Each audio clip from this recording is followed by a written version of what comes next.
Hello YouTube, it is Championdjk coming at you again with another weekly episode, and of course I've got some stuff to show you. It might be a quick one, probably not, but I guess, I don't know, whatever. We'll start with this. My first Elite 64 Hot Wheels to enter the collection.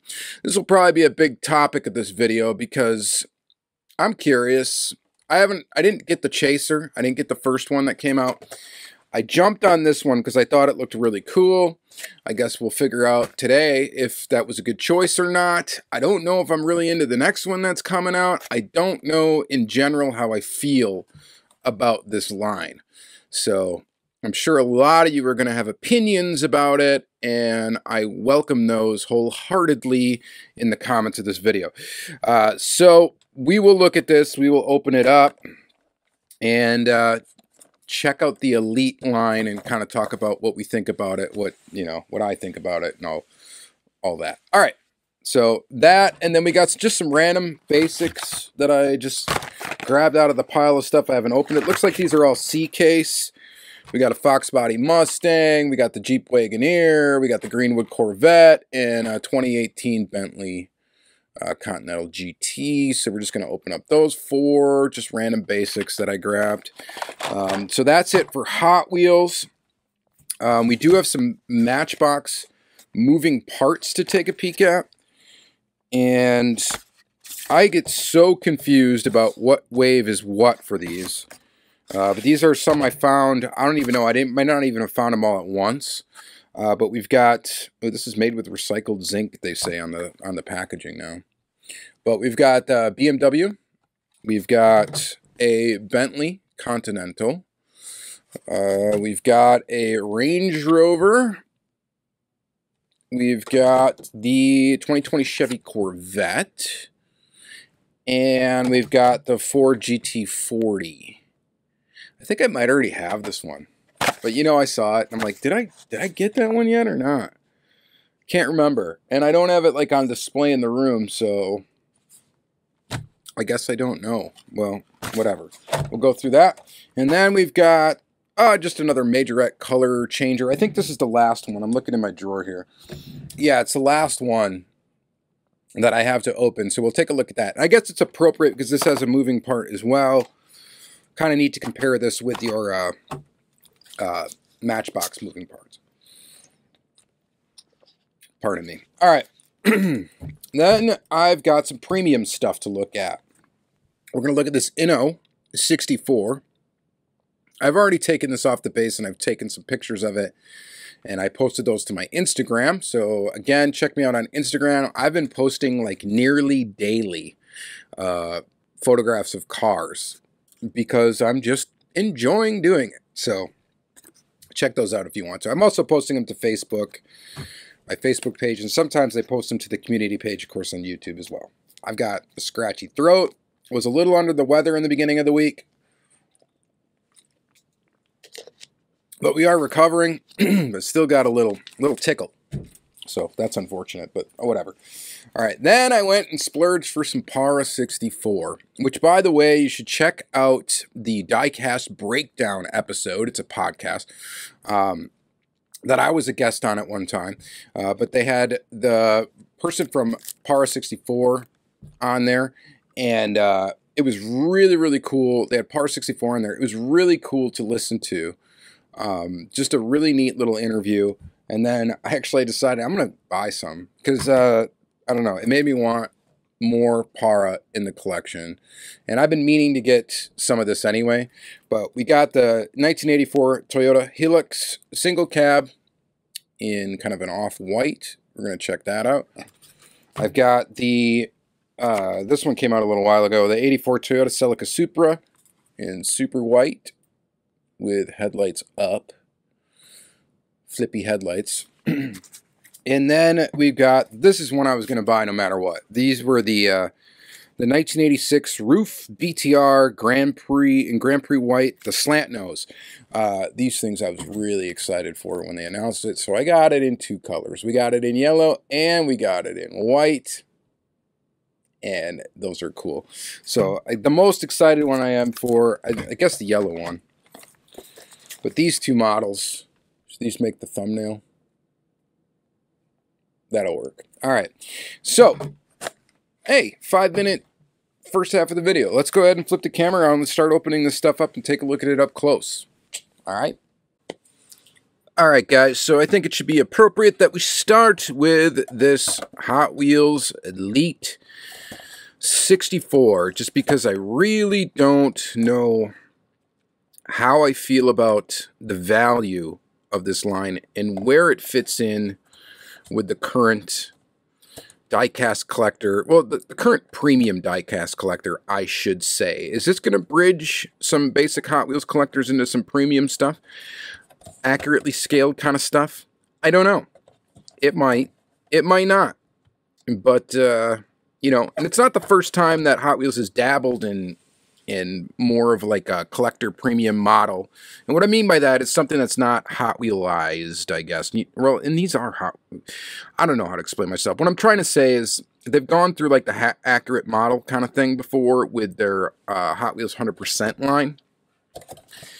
And they don't do those anymore, of course, and they haven't in quite some time, but they've now got this Elite 64 line, and I'm intrigued by it. But I didn't get the first model. It just didn't do it for me. I just didn't really care for it. This one I thought was really cool because it's kind of, you know, classic race car. And I'm into that. So I had to pick up this model as my first Elite 64 model. And I guess it's appropriate because the model's actually numbered 1. I don't know if this was supposed to come out before the Chaser or what the deal is. So card art is decent. We got some... details about the model in the back there. Of course, it comes in a Protecto. These are not numbered like an RLC piece, but they are sold through the Hot Wheels Collector website or Mattel Creations website. I have no idea how limited they are, but I don't think there was purchase limits on it, so I guess they probably made as many that were ordered, but I don't know. They came very quick, so obviously they were made before that. I guess time will tell as to how valuable these will end up becoming. But they're not cheap straight off the bat, so that's the other thing. They are RLC car prices. So you got to ask yourself if it's worth it to pay that much for this when I'm going to show you some other models in this episode that are very highly detailed. In fact, I think we'll do that immediately after this one. And you'll have to tell me, you know, value-wise, what you think about this model in comparison to those, because we're talking with shipping and stuff, they're probably close to, actually I think all the models I'm going to show you after this are cheaper than this model. Okay, less expensive to get into your hands. All right, well, let's go ahead and open it up. This Elite 64 Mercedes Benz 300 SL.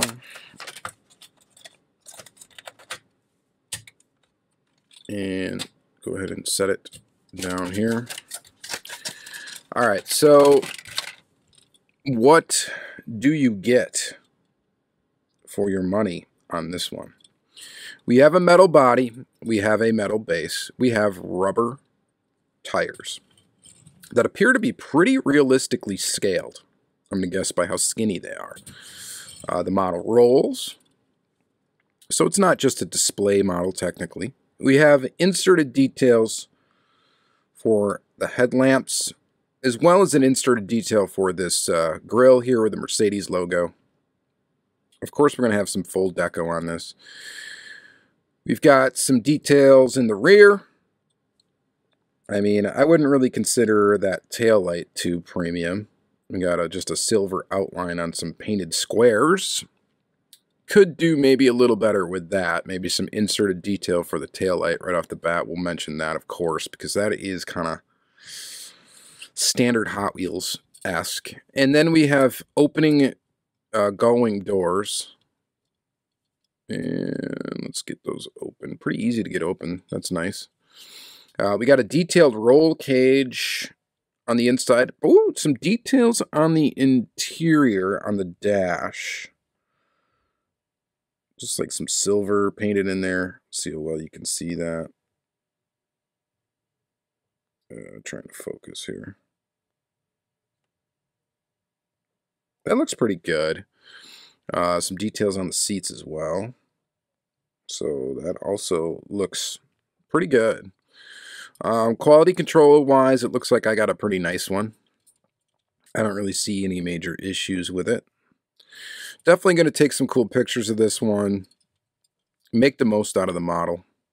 The other thing where it's detailed, I mean, it looks like you just got a weird kind of pimple there for the exhaust.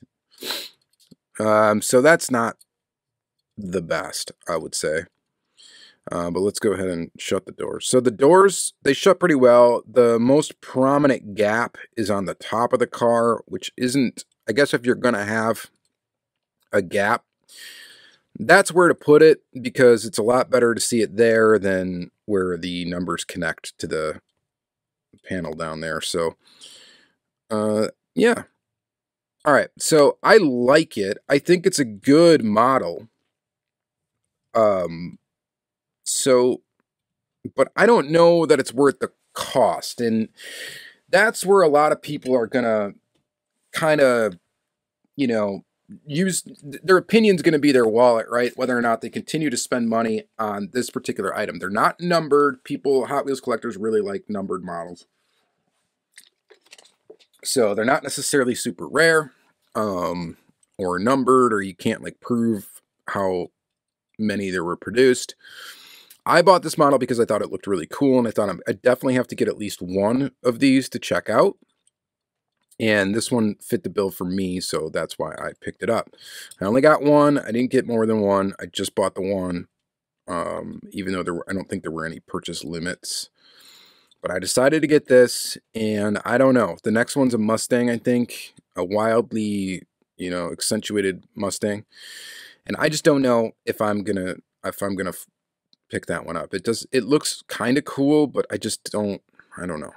The price is what is a deterrent for me. I don't think these things should be as expensive as other RLC models that are like numbered, or that come in an acrylic case and stuff like that.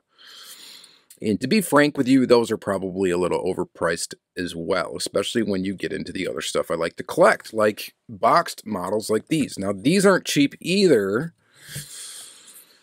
But to me, if you want an accurately scaled model and stuff like that, this is something to go. Now, I get it. Hot Wheels has their own flavor for stuff, and this still has the Hot Wheels genetics, you know, as far as for how it looks. And a lot of these elite models will still have that Hot Wheels look to the model, even though it's a more kind of accurately scaled, more detailed type of model, okay? I get that there's a difference there. There's a little bit more, I guess, art going on with these, maybe, than making an accurately scaled model. Not that it doesn't take some artistic talent to make accurately scaled models and make that work either, because these are beautiful. So Inno 64 is a brand that I like a lot. I would get a lot more Inno 64 again if they were a little bit more affordable. Any Inno 64 I've got in my collection, I basically have purchased myself, and it's not like they're sending me models or anything like that. I wish they were. That would be awesome.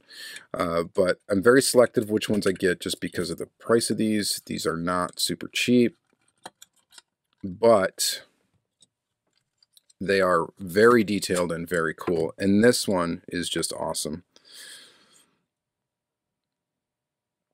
Fuji Speedway, safety car thing. This one's got some fingerprints on it. Because again, I did take this out of the package already, and I shot some pictures of it.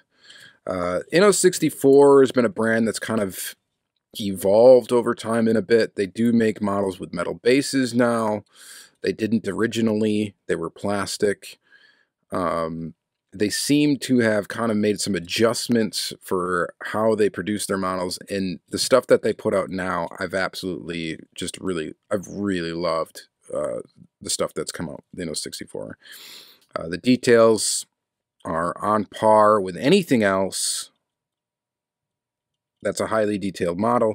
You get insert details for of course, the tail lights in this model. You get them for the headlights, of course, as well. We got a light bar up top that's actually quite detailed. And it's a solid little model. And I really like it. And this one actually rolls as well.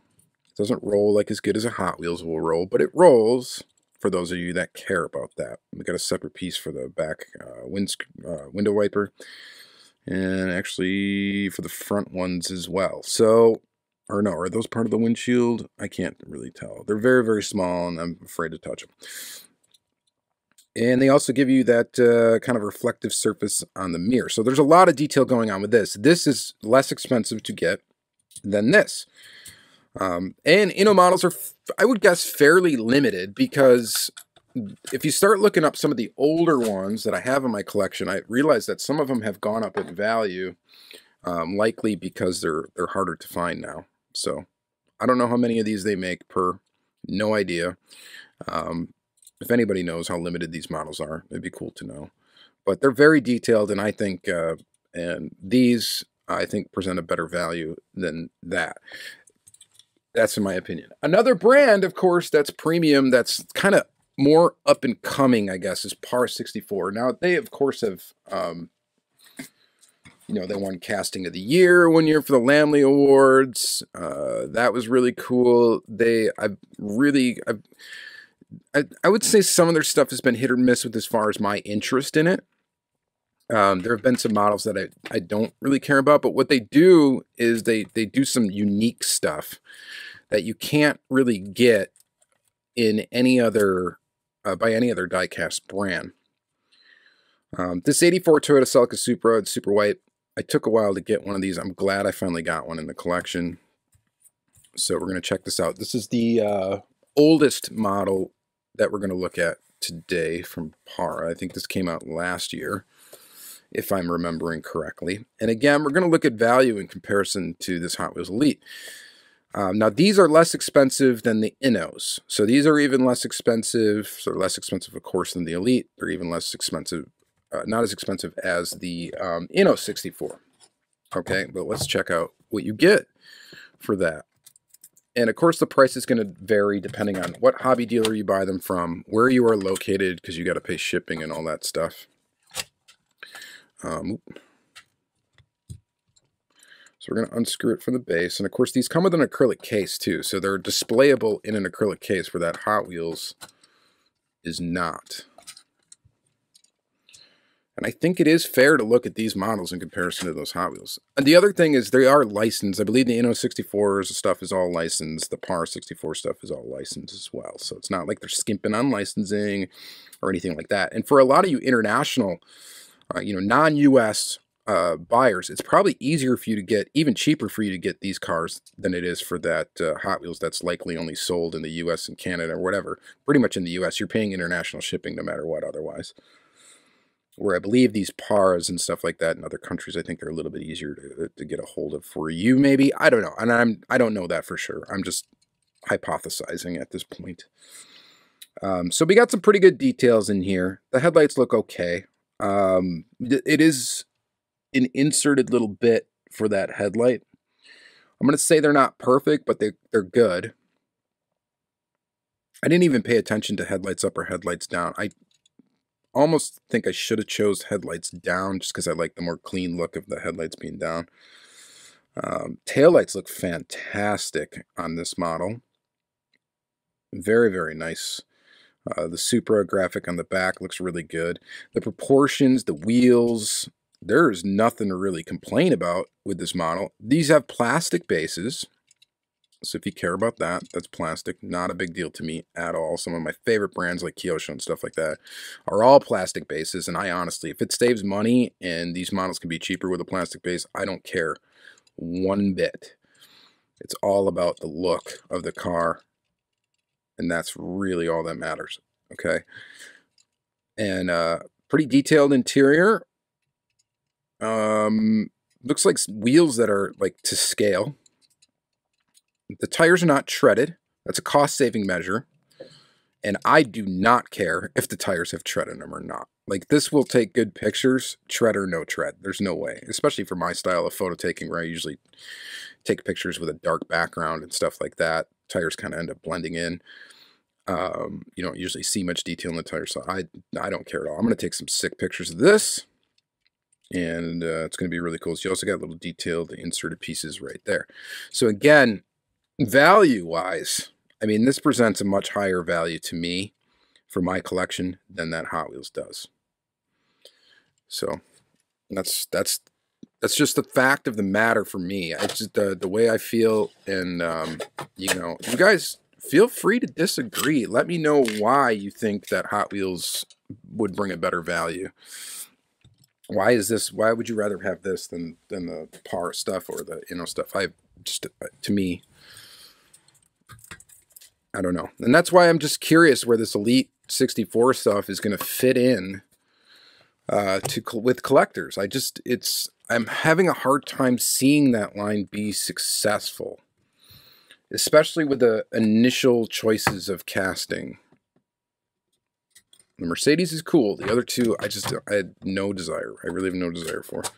All right, Toyota Helix. A truck. And initial impressions, this looks pretty cool. Let's go ahead and pull it off of the base. And by the way I display these models in my collection nowadays is I will end up putting these right back on the base. I'll probably leave them off the base for a little bit so I can photograph them, so I don't have to, you know, take them off again. But then they'll go back on the base, and then they display nicely that way.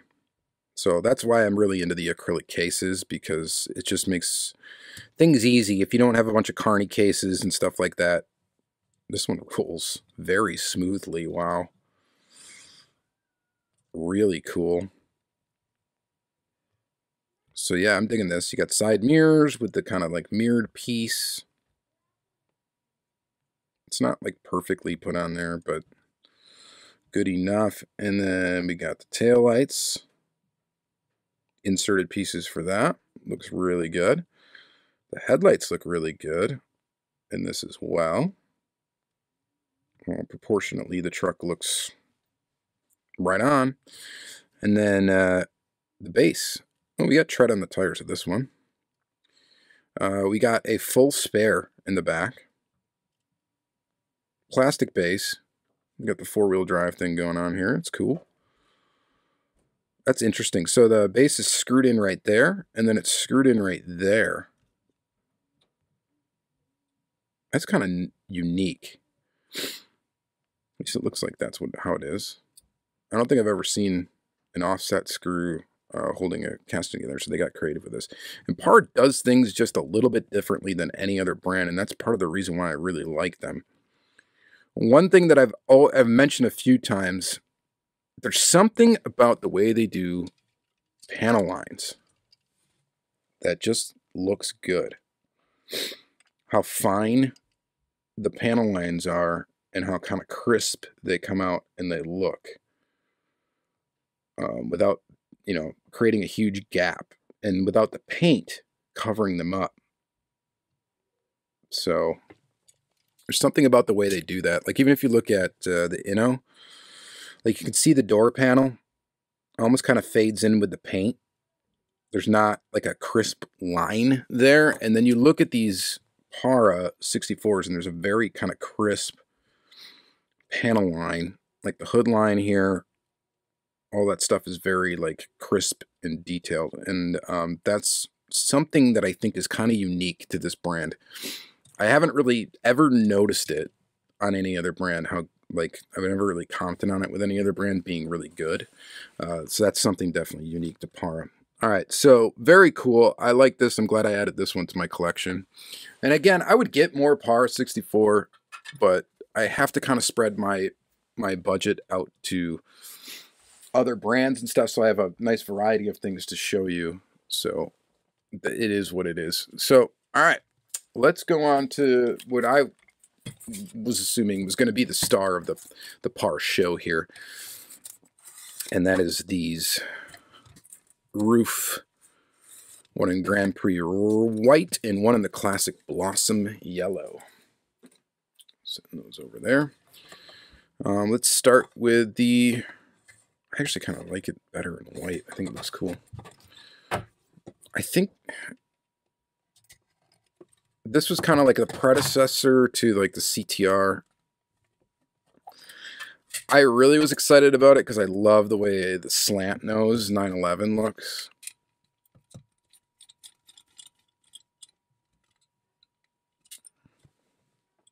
pull it off of the base. I'm actually going to just pull both of them off here. Hang on. I'll set that one over there for a second. These are stickered together, by the way. That's why I'm cutting that side of it.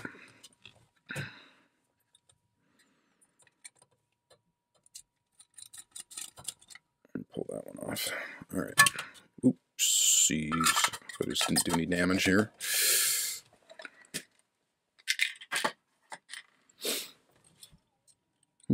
Inspecting. Just ran that into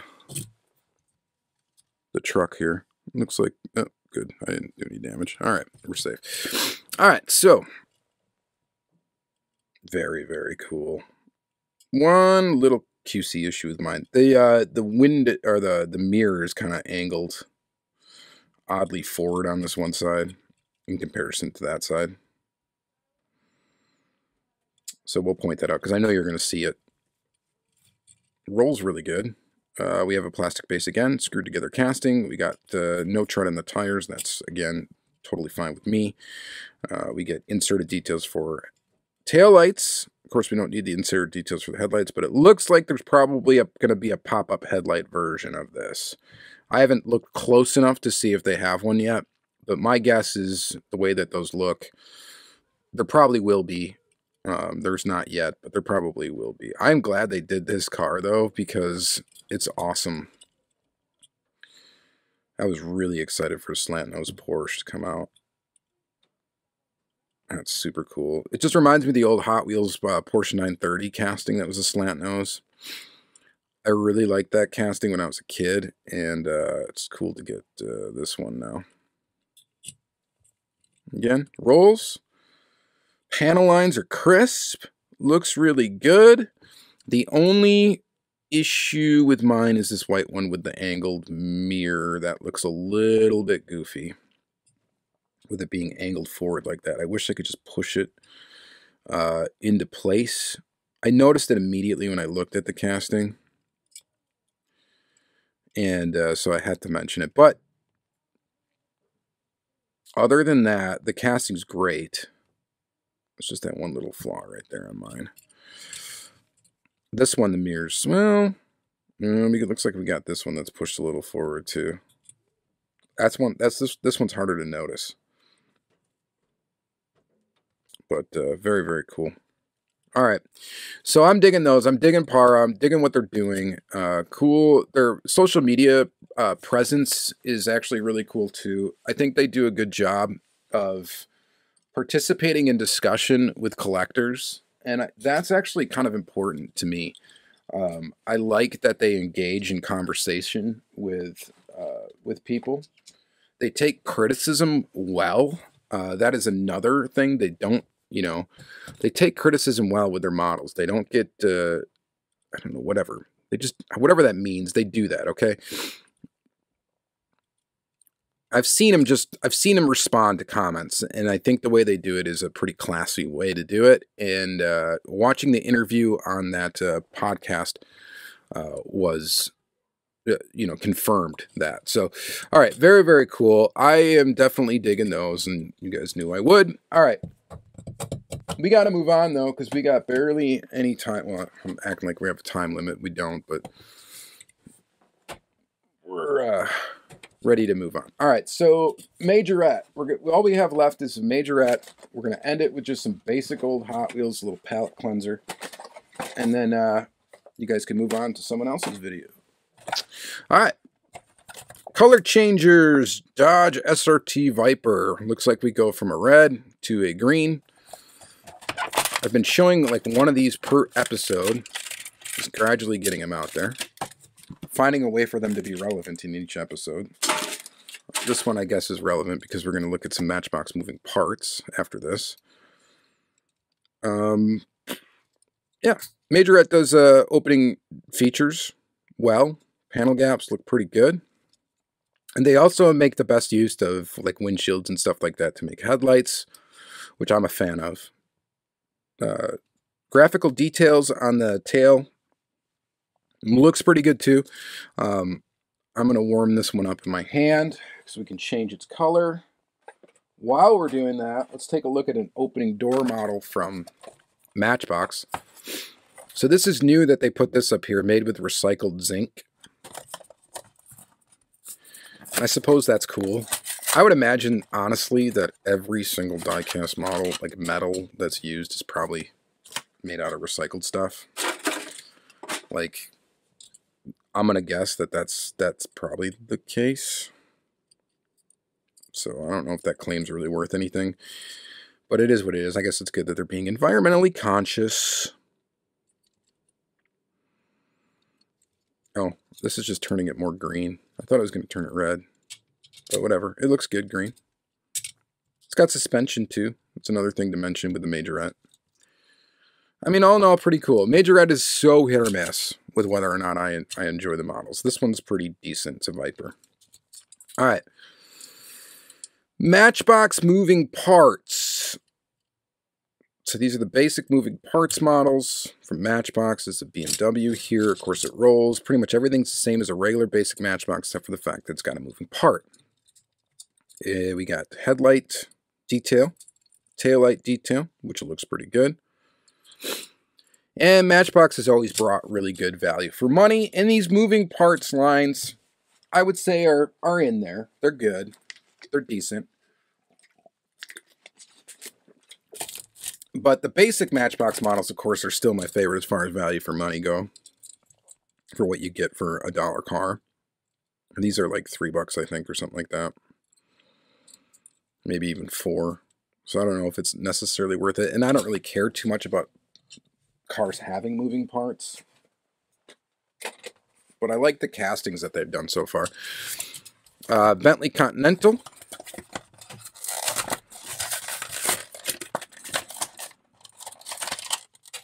Again, another opening door model.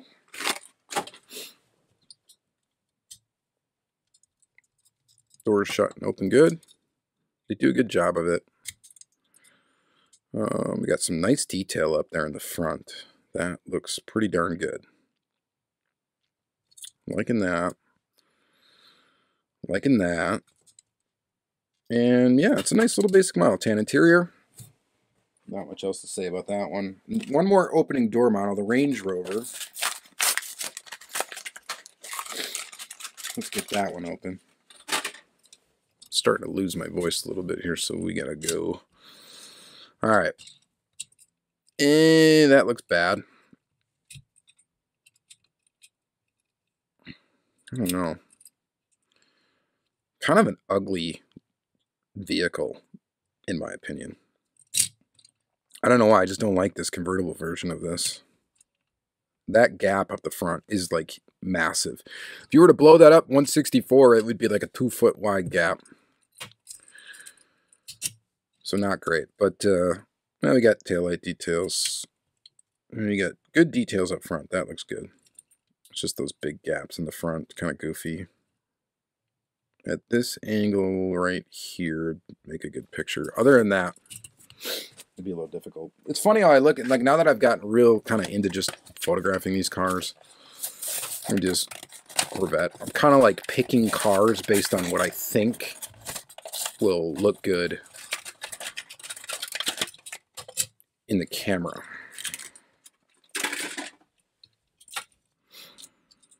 Detail back there, pretty awesome for the cost of the model, gotta say. Pretty cool there. Caffeine. And nice color choice on this one. I like the color. It's kind of that bronzish color. Almost, Auto World did the proper, I think, color for this, like, bronzish car. This is a bit more brown, but it does look pretty cool. The opening part on this one, I think, is really good. It's really kind of like the gap here is kind of on par with anybody else that's done the model, like Greenlight or Auto World that has done the opening engine compartment for this vehicle. I think it's pretty decent. Just looking at the gap, that's all I'm looking at. Pretty cool Corvette. All right. Lastly, the Ford GT40. I think this is, I don't think I did have this in my collection. I think this is the first one, and I think there was complaints about the way that this back engine compartment thing closed on some models. And it closes okay on my version. Usually I'm not for like offset size wheels, but man, that back wheel needs to be bigger. Look at the mile of distance between the rear tire and the top of the fender. Good detail there, I guess. You can see it through the window. That's cool, but man, that looks bad. If I'm honest. So, not liking that. I love the Ford GT. You know, one of my favorite cars of all time. But so obviously I was excited for this model, but somewhat subpar indeed due to that look right there. I mean, clearly that tire should be bigger. That wheel should be bigger. What do you guys think? Am I right? Or am I right? I'm right. Okay, so about that anyway. All right, next and last, we're just going to blast through a couple Hot Wheels. So, kind of talk about whatever. Next week, I've got some pretty cool stuff to show you. I've already got that pretty much planned. I should have my Dodge Tradesman, the RLC car. It's actually coming today. It's just not in time to film this. So I'll show that next week, along with a few other cool things. Got, I think, a couple of mini GT, some other stuff. So just kind of take a look at these Hot Wheels. That Fox Body Mustang has been around for a long time. This Jeep Wagoneer is a relatively new casting, right? I think it was like last year. Yeah, or whatever. It might even be this year. Copyright date 2022. I don't know why it doesn't say new model on it. Excuse me. It's a pretty good looking off-road vehicle. Kind of digging that. So yeah, I got some cool stuff to look at. Again, you guys should follow me on Instagram. If you're not on Instagram for Diecast, I'm pushing it hard, I know. But you should be on there. Greenwood Corvette. Classic fan favorite. Very curvy looking vehicle. These wild dragon graphics. G. In the Art Car series, of course. And then lastly, this 2018 Bentley Continental GT.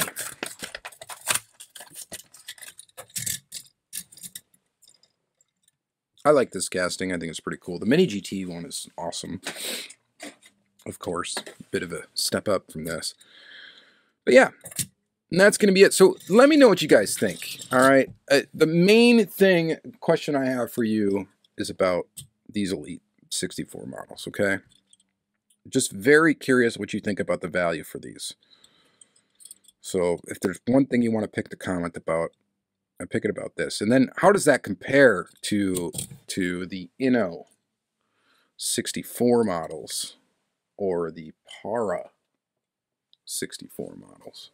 Okay, so let's hear your thoughts on that. I would appreciate it. All right, thank you guys again very much for watching another long Diecast weekly episode. We will see you in the next one. My throat is about to give out, so I am going to stop now.